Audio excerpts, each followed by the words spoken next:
네, 오늘 말씀은 하나님이 명령하신 감사라는 제목입니다. 이 감사는 하나님이 명령하셨다는 것입니다. 오늘 함께 읽으신 신명기 말씀은 이제 광야 40년 생활을 다 마치고 가나안 땅에 바로 입성하기 직전에 모세가 그들에게 주시는 권면의 말씀입니다.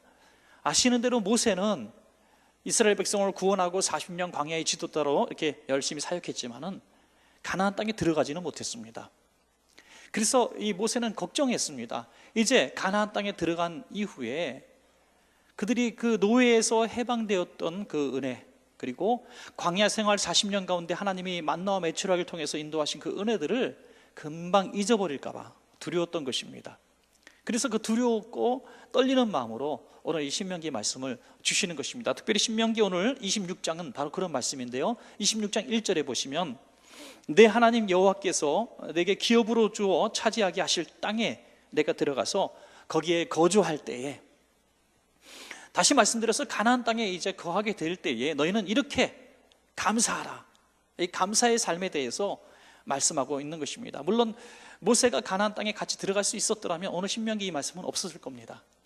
왜냐하면 때마다 시마다 이렇게 살면 안 된다고 권면할 수 있는 기회가 있었죠. 그러나 들어갈 수 없었기 때문에 헤어지는 이런 모습 속에서 마치 자식에게 마지막 교훈을 하듯이 정말 애절한 마음으로 이렇게 충고해주고 있는 것입니다.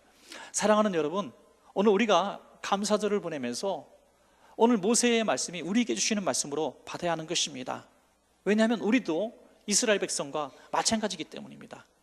그들이 430년 노예 생활한 것처럼 우리도 주님을 모를 때에는 죄와 사망의 법에 묶여서, 마귀의 법에 묶여서 참 진리와 참 자유가 무엇인지, 어떻게 살고 어떻게 죽어야 하는지 전혀 모르고 살아갔던 우리의 그런 때가 있었습니다. 그런데 하나님의 은혜로 우리가 예수님을 알게 되었고 오늘 이렇게 귀하게 예배드리는, 그리고 천국을 사모하는 이런 삶을 살게 된 것입니다. 얼마나 감사합니까? 그리고 또 우리가 누리는 것들, 우리가 가지고 소유하고 있는 것들이 이전에는 내 열심으로 내 힘으로 또 행운으로 얻는 줄 알았는데 이제 주님의 자녀가 되고 보니까 이것이 모두 다 하나님의 은혜인 것을 우리가 깨닫게 되고 또 고백하게 된 것입니다. 그러므로 모세가 주신 그 말씀이 바로 저와 여러분들에게 주시는 동일한 권면이라고 하는 것입니다. 오늘 추수감사절을 통해서 우리가 그러면 어떻게 앞으로 감사하는 삶을 살 것인가 다시 한번 깨닫는 시간 되기를 원합니다. 첫 번째로 입으로 감사하라 하는 것입니다. 여러분, 이 말로 고백한다는 것은 너무나 중요합니다. 이 마음에 있는 것을 아무리 우리가 내 마음이 그렇다고 말해도 입술로 고백하지 않으면 알 수가 없는 것입니다. 그래서 입술로 고백하는 것이 너무나 중요합니다. 고백하면서 점점 그것이 내 믿음이 되고 또 진정한 고백이 되고 또 고백한 대로 살아가게 되는 것입니다. 그래서 이 말이 얼마나 소중한지 알 수 없어요. 이 모든 것이 하나님의 은혜입니다, 하나님 감사합니다, 이렇게 우리가 고백할 때에 그것이 우리의 점점 강해지는 믿음이 되고 진정한 우리 삶의 고백이 된다고 하는 것입니다. 왜 말을 못하는가? 왜 감사를 표현 못하는가? 진정 그렇게 믿지 않기 때문은 아닐까요? 우리에게 주신 모든 것들이 정말 진정 하나님의 은혜라고 생각한다면 길을 가다가도 혼자 독백으로도 하나님 감사합니다 이렇게 나와야 되지 않을까요? 어떤 초신자가 목사님께 상담 전화를 했습니다. 목사님, 제가 목사님 교회에 출석하는 초신자인데 잘 모르실 겁니다. 이름도 밝히지 않습니다. 무슨 상담입니까? 그랬더니 이제 내가 목사님 말씀 듣고 식사할 때 기도하면서 밥을 먹으려고 하는데 직장에서 여러 동료들과 함께 식판을 들고 기도를 하는데 사람들이 자꾸 놀린다는 거예요. 예수쟁이 다 됐다고. 그러면서 하루는 기도하는데 자꾸 밥을 훔쳐가는 거예요. 딴 데 감춰놓고 한 잔 주고 놀리고 그래요.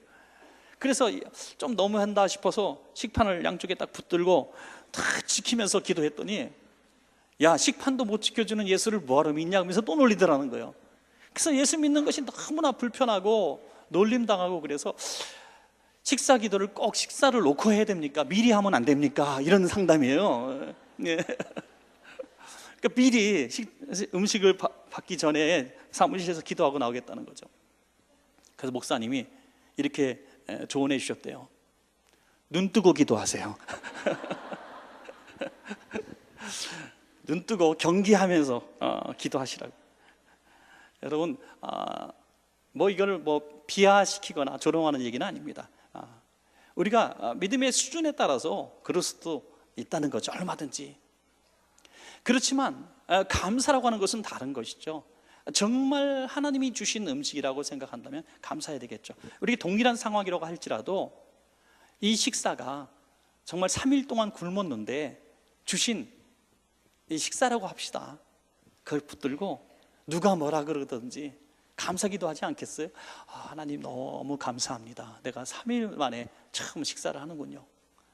그 감사는 누가 시키거나 뭐 식판을 뺏어가거나 그런 거 전혀 관심이 없을 거예요. 왜? 하나님이 주셨다는 것을 내가 인정하기 때문에 누가 뭐라 그래도 내 입으로 고백할 수밖에 없는 거죠. 1918년에 미국의 미네소타주의 한 탄광촌에서 이제 사진관을 경영하는 에릭 앤스트롬이라고 하는 사람이 있었습니다.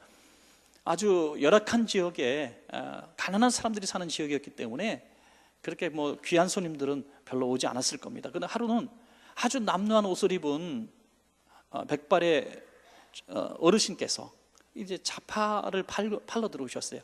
신발을 터는 신발 털이개를 팔러 들어오셨는데 별로 필요한 물건도 아닙니다. 너무 지치고 고단해 보여서 좀 들어와서 좀 쉬었다 가시라고 해서 테이블을 내드렸습니다. 그러니까 테이블에 잠시 앉더니 자기 보자기를 주섬주섬 풀더니 그날의 식사를 이제 하는데 다 말라 비틀어진 빵 조각을 꺼내는 거예요. 그리고 그 빵 조각을 놓고 감사 기도를 하는데 그 감사의 기도가 얼마나 진지하고 길게 기도했는지 이 사진사가 너무 감동을 받은 거예요. 그래서 선생님, 제가 사진관을 할 때 사진을 찍는 사람인데 너무 정말 기도하는 모습이 경건해 보여서 제가 사진 좀 찍어도 되겠습니까? 허락을 받았대요. 그리고 다시 기도하는 폼을 사진을 이렇게 딱 찍었습니다. 흑백 사진이 됐는데 이 사진의 주인공이 찰스 윈덴이라고 하는 사람입니다. 찰스 윈덴이 오늘 기도하는 모습을 이렇게 사진을 찍었죠. 원래 그 사진은 이제 흑백입니다. 그래서 이 흑백 사진을 이 사진사가 너무나 소장하면서 행복하게 여겼던 거예요. 그때 마침 미네소타 주에서 사진 컨테스트가 열린 겁니다. 특별히 희망이라고, 이 세계대전을 치르고 있었기 때문에 백성들이 너무 곤고하고 가난하고 절망하고 있었습니다. 그래서 희망을 주는 사진을 많은 사람들이 출품을 했는데 어느 이게 올해 미네소타 주 사진으로 선정이 됩니다. 그래서 여러분 빌딩 같은 데도 걸리게 되고 이제 그렇게 된 것이죠. 그래도 어느 날에 이 사진이 그냥 묻혀질 수밖에 없는 상황이 있었는데 이 사진사 에릭 앤스트롬의 딸인 로다 나이버그라는 딸이 화가였습니다. 유화로 이것을 그 사진을 그대로 그림을 그렸습니다. 그래서 칼라를 입혔죠. 그래서 이 그림을 우리가 보게 된 거예요. 사진을 보게 된 게 아니라 그림을 보게 돼서 너무 이 그림이 유명한 그림이 됩니다. 이 그림의 제목은 더 그레이스, 은혜입니다. 은혜. 왜 은혜입니까? 이게 적절하게 붙인 것이죠. 작은 보잘것없는 빵 한 조각 놓고 고단한 삶을 살고 있는 어르신, 그리고 자파나 팔고 다니는 그 불행한 가난한 삶을 살면서도 작은 것에 감사할 줄 아는 은혜를 은혜로 아는 자의 이 거인의 모습을 보여줬기 때문에 이 작품의 이름은 가난도 아니고 초라함도 아니고 은혜라는 것입니다. 여러분, 감사는 은혜를 아는 자만 할 수 있을 줄로 믿으시기 바랍니다. 은혜를 은혜로 아는 자가 감사하는 거죠. 오늘 신명기 26장 앞부분에 분명히 그 말씀을 하고 있는 겁니다. 받은 은혜를 잊지 말라. 26장 7절부터 우리 9절까지입니다. 우리 한번 같이 읽을까요? 시작. 우리가 우리 조상의 하나님 여호와께 부르짖었더니 여호와께서 우리 음성을 들으시고 우리의 고통과 신고와 압제를 보시고 여호와께서 강한 손과 편팔과 큰 위엄과 의적과 기사로 우리를 애굽에서 인도하여 내시고 이곳으로 인도하사 이 땅 곧 젖과 끓이 흐르는 땅을 주셨나이다. 아멘. 이것을 은혜를 은혜로 알고 이것을 입술로 이렇게 고백하라는 거예요. 뭘 고백하라는? 두 가지를 고백하라고 말씀하고 있습니다. 입술로요. 하나는 그들이 430년 동안이나 애굽의 노예로 살았던 것을 인정하라는 거예요.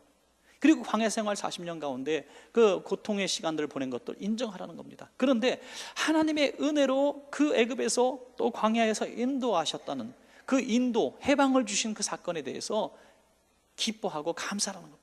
또 하나는 자기들의 수고로 세운 집도 아니고 자기들의 무기로 얻은 땅도 아닌 이 가나안 땅을, 젖과 꿀이 흐르는 땅을 거저 선물로 주셨다.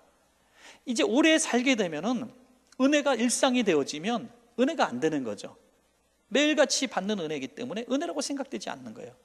그래서 그것을 기억하고 늘 입술로 고백하라는 거예요. 나를 구원하신 주님 감사합니다. 내게 가나안 땅을 주신 하나님 감사합니다라고 고백하라는 거예요. 이 고백이 얼마나 중요한지 모릅니다. 또 그 조상 아람 사람에 대한 얘기를, 너희 야곱의 조상 이 아람의 후예로서 방황하는 세월을 보내지 않았느냐. 또 너희가 너무나 가난해서 기근이 생겼을 때 가족이 다 애굽 땅으로 이주까지 하는 이 방랑자의 삶이 아니었느냐. 너희가 가진 것이 무엇이 있었냐. 집에 있었냐, 먹을 게 있었냐, 부강한 민족이었냐. 아니라는 것입니다. 그것을 입술로 늘 고백하라는 거예요. 사랑하는 여러분, 우리는 과거의 가난한 부끄러움, 배우지 못함, 또 열악한 이 환경, 가정에 교육받지 못한 가정의 좀 부모님에 대한 좀 뭐랄까요, 부끄러움들, 이런 많은 것들은요 우리가 자꾸 감추려고 하지 않아요? 네. 힘들었던 시대가 마치 없었던 것처럼 우리 자신을 자꾸 세탁하려고 하죠.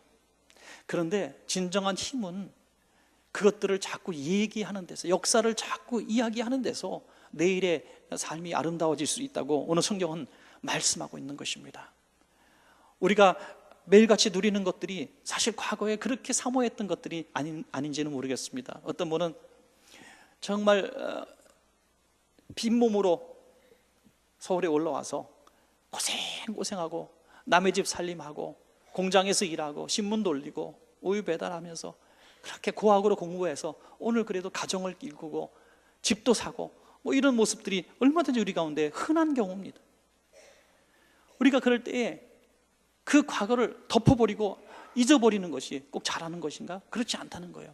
자녀들에게도 내가 이렇게 고생했다, 그런데 하나님의 은혜로 내가 오늘이 있었다, 이런 것들을 자꾸 입술로 고백하라는 것입니다. 그래서 하나님이 기뻐하신다는 거예요. 여러분, 입으로 고백하는 것이 우리의 믿음이 되는 것입니다. 믿음. 하나님이 주셨습니다. 어떤 시어머니가 있는데 이제 며느리가 왔는데 별로 마음에 안 들어요. 며느리가 너무 젊는데 30도 안 됐는데 고생 하나도 한 것 같지 않고, 근데 어머니는 너무 고생을 많이 하신 분이거든요. 홀로 지내시면서 그 아이들 다 공부시키고 그 정말 고생이라는 거 다 해보신 분이, 한 40년 동안 허리 펴고 잡을 못한 그 고생하신 분이, 그러니까 며느리를 맨날 구박하는 거예요.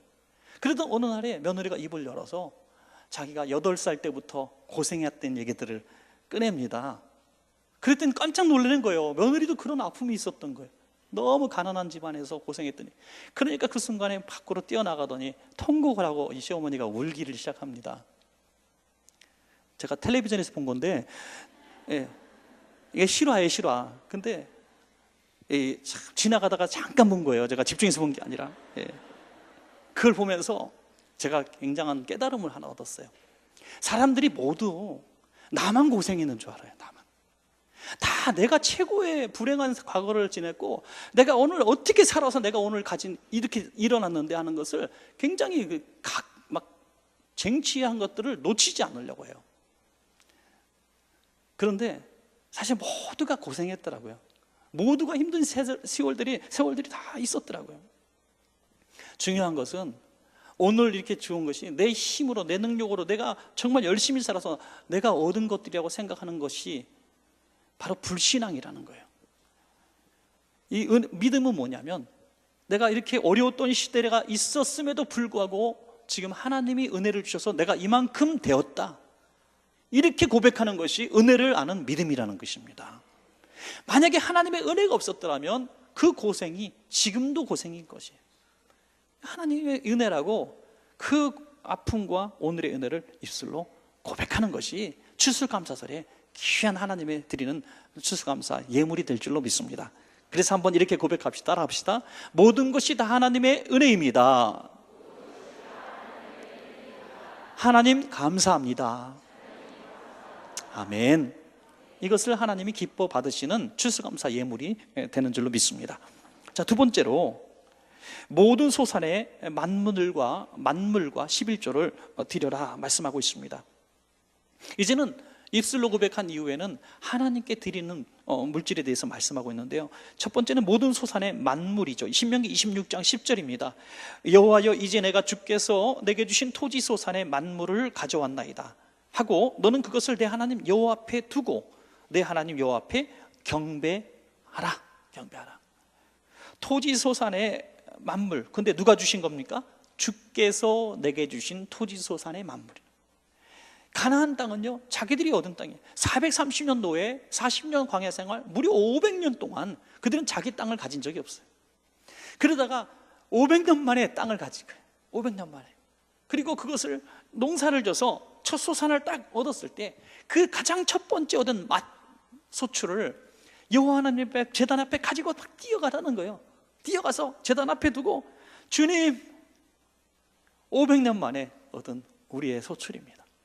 그것도 내가 힘겹게 얻은 땅이 아니라 하나님이 거둬주신 땅에서 우리가 이런 축복을 받았습니다 하면서 하나님께 드린다는, 이 만물이 왜 소중하냐면 출애굽과 관련이 있습니다. 바로 그들이 경험한 이야기죠. 마지막 재앙인 유월절 재앙이 있었죠. 10번째 재앙, 모든 마다들과 짐승의 첫 번 난 짐승들을 다 하나님이 죽이셨습니다. 물론 애굽의 자녀들이죠. 바로의 왕의 아들도 죽습니다. 당연히 이스라엘 백성들이 그들과 함께 살고 있었기 때문에 그들의 아들도 죽어야 했고, 또 그들의 양들, 소들, 이런 짐승들의 새끼들도 첫 새끼는 죽어야 했어요. 이거 당연한 겁니다. 그런데 예수 그리스도의 어린 양의 피로 인하여 그 아들과 그 첫 번째 소출들, 그 자녀들을 다 구원해 주신 것입니다. 그리고 하나님이 말씀하죠. 너희도 마땅히 죽고 첫 새끼도 잃어버려야 마땅했는데 내가 너희들의 것을 지켜줬다. 그러므로 그 잃어버릴 뻔한 생명, 그 짐승의 첫 번째 새끼들은 너희 것이 아니라 내 것이다. 이렇게 말씀하시는 거죠. 하나님이 보호하셨기 때문에 하나님이 거라는 거예요. 우리가 큰 질병을 만나거나 큰 위기를 만났을 때 우리가 그렇게 기도 참 많이 하지 않습니까? 하나님, 이번만 살려주시면, 이번만 제 생명을 구원해 주시면, 하나님 이번에 위기를 회사가 한 번만 넘어가게 해주시면, 하나님 우리 가게가 정말 한 번 이 위기를 벗어나게만 해주시면 내가 하나님께 정말 이 첫 번째 소출을 드리겠습니다. 아니, 이 가게를 통해서 하나님께 영광 돌리는 가게가 되겠습니다. 이렇게 우리가 고백한다는 거죠. 그것을 지키라는 거예요. 지키라는 거예요. 우리 청년들 가운데서도요, 여러 청년들이 첫 번째 월급을 가져와서 기도받는 일들이 있습니다. 이제 남자 같은 경우는 군대까지 갔다 26, 27에 첫 번째 직장에 들어간 거예요. 정말 평생 20여 년을 용돈 줘서 이렇게 가르치고 교육하고 첫 번째 월급을 딱 받아. 얼마나 귀한 돈입니까? 또 우리 여자 자매들도 마찬가지예요. 23, 24세 첫 번째 월급을 갖고 오는 거예요. 정식 직장에 들어가서. 또 대학을 안 간 친구들은 20살 직장에 들어가죠. 그러면 그 얼마나 귀한 겁니까? 그런데 그걸 통째로 들고 와요. 봉투에 넣어가지고 통째로 한 달 월급을 다 갖고 오는 거예요. 참 그런 청년들이 일반적이진 않지만 종종 있습니다. 여러분, 분명히 저는요, 첫 번째 월급을 하나님께 드리라고 설교한 적 한 번도 없습니다. 그리고 그렇게 말씀드릴 생각도 없습니다. 첫 번째 월급을 받으면 엄마 아빠 빨강 내복을 사드리라는 얘기는 했어요. 예, 빨간 내복 사드리고 고마운 분들에게 선물도 사서 드리라, 이런 얘기는 했어요. 그렇다면 그 아이들은 도대체 누구한테 그런 소리를 들었을까? 저도 한 얘기가 없고 성경에도 나온 얘기가 아니고 그냥 첫 번째 소산을 드려라, 이거 외에는 어떤 근거도 찾을 수가 없어요. 근데 어떻게 그럴 수 있을까라고 생각해 보니까 결론은 하나더라고요. 부모가 그렇게 가르친 거예요.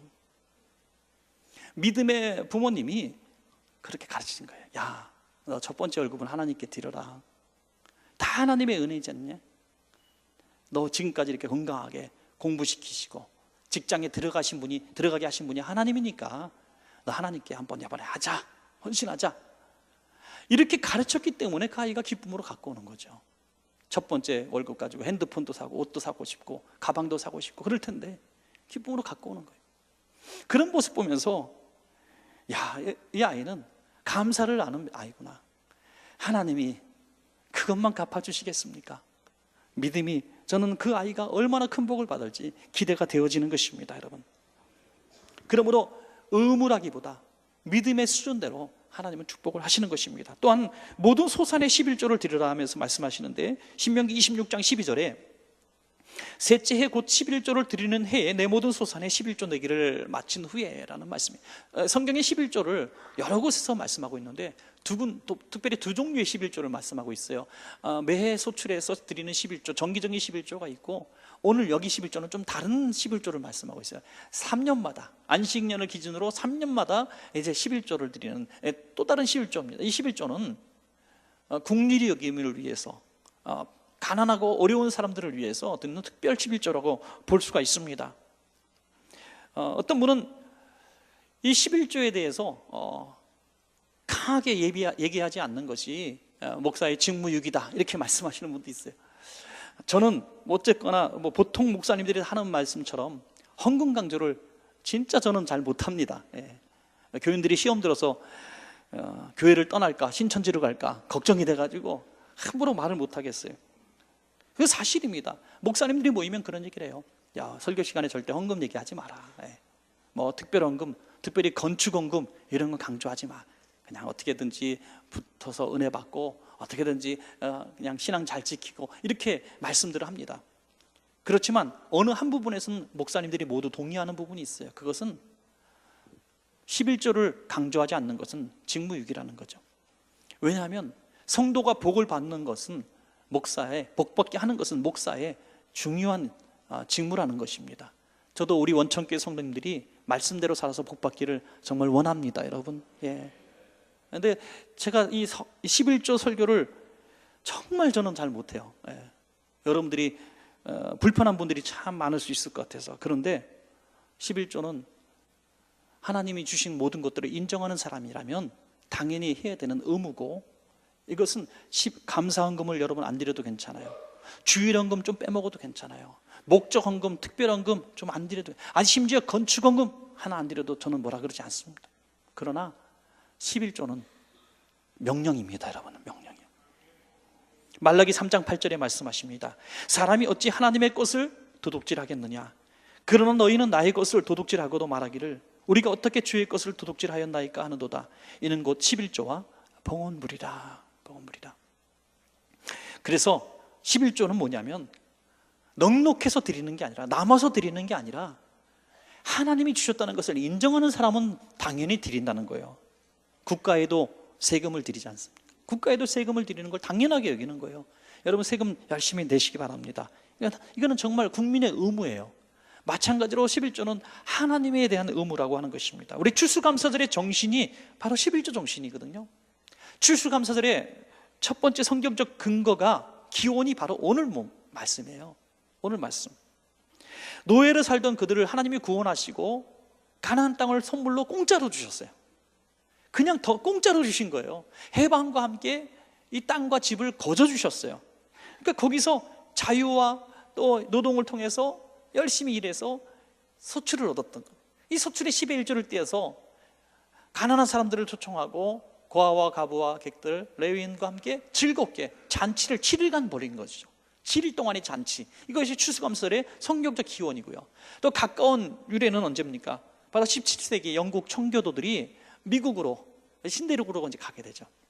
물론 이게 신대륙으로 간 영국의 사람들이 엄청 많은 경로를 통해서 가게 됐어요.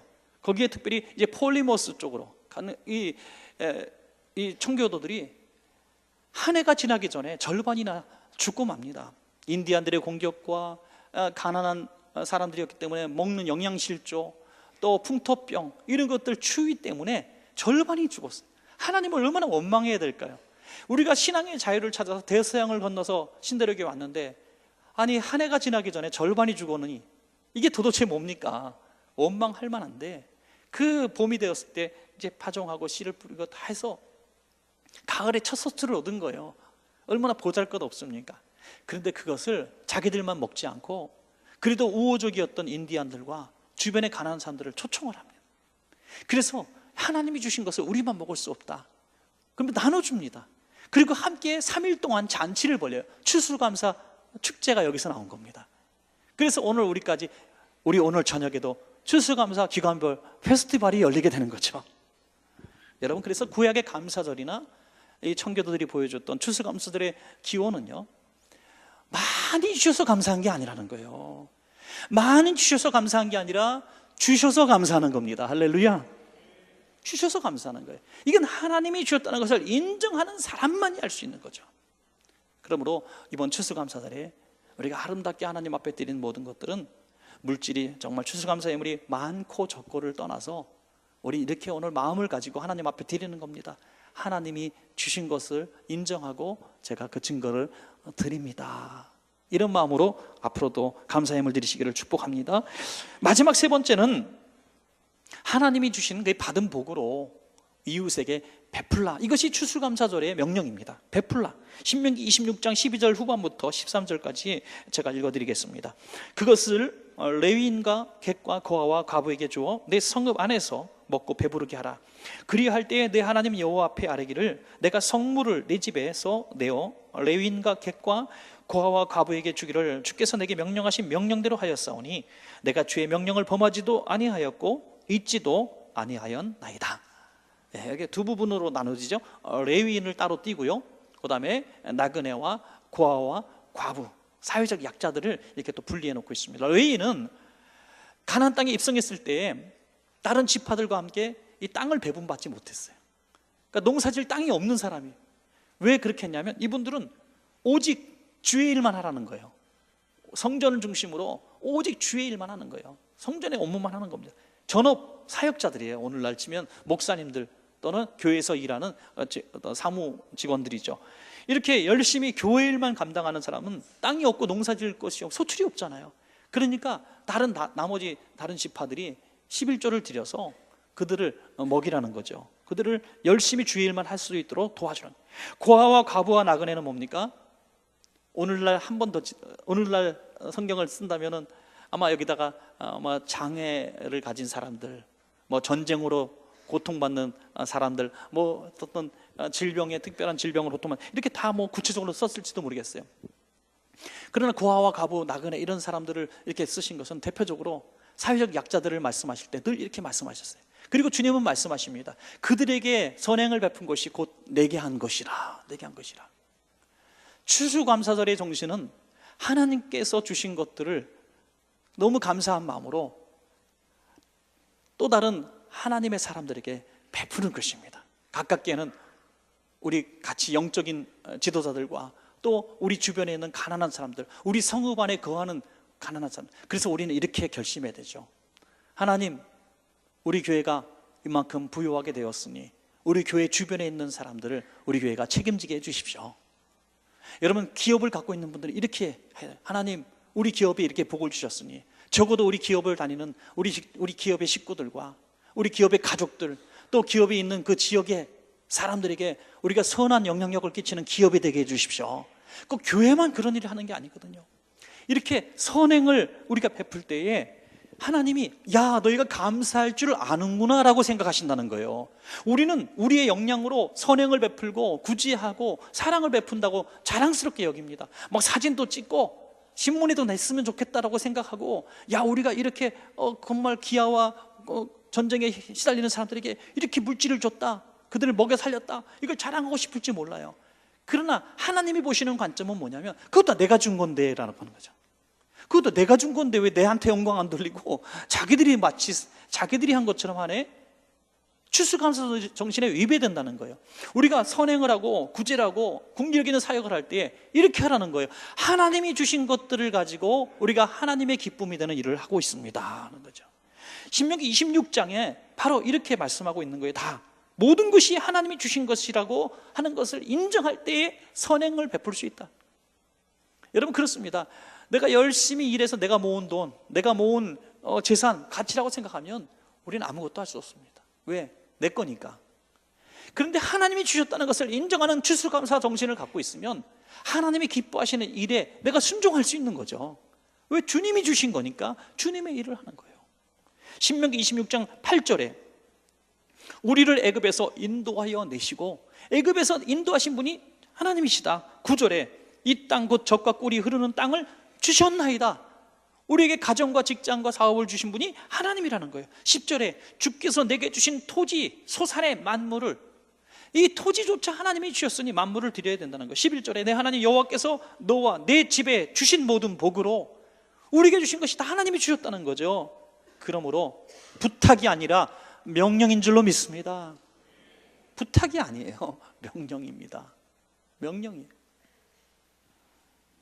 하나님이 우리 맡기신 것입니다. 우리에게 잠시 맡기신 거예요. 그래서 주님의 기쁨이 되라는 겁니다. 아무것도 없는 분은 그런 얘기를 해요. 야, 진짜 우리나라 부자들 좀 돈 좀 팍팍 풀어가지고 좀 가난한 사람들한테 좀 쓰지. 아유. 근데 그렇게 말하는 사람이 자기 가진 것으로 더 약한 사람 돕는 것은 저는 못 봤어요. 항상 나보다 약한 사람, 나보다 더 어려운 사람은 어디나 있거든요. 그래서 내가 가진 것으로 하지 못하는 사람은, 더 많이 가진 사람을 이렇게 우리가 비난할 정말 자격이 없습니다. 오늘 내가 가지고 있는 것들을 통해서도 얼마든지 나보다 연약한 사람을 도울 수 있습니다. 이것이 추수감사절의 믿음이고 정신입니다. 지금 세계적으로도 가장 부강하고, 그리고 돈만 많은 게 아니라 나름대로 안정적이고 평화를 누리고 질서가 있는 그런 나라들 대부분을 쫙 보십시오. 대부분의 나라는요, 베푸는 나라들입니다. 자선하는 나라입니다. 아무리 강하고 부자가 돼도 절대 베풀지 않는 나라들도 있어요. 구제하지 않는 나라 있어요. 그런 나라는 항상 전쟁과 불안함이 그 나라에 있습니다. 하나님이 함께 하시는 나라는, 하나님이 함께 하시는 기업과 가정은 흘려보내는 가정이고 나라고 기업입니다, 여러분. 네. 그래서 여러분, 우리가 교회도 선교하고 구제하는 교회는 하나님이 책임져 주시는 거예요. 네, 선교하고 구제, 우리 절대 이 두 가지 줄을 잊어버리면 안 되는 거예요.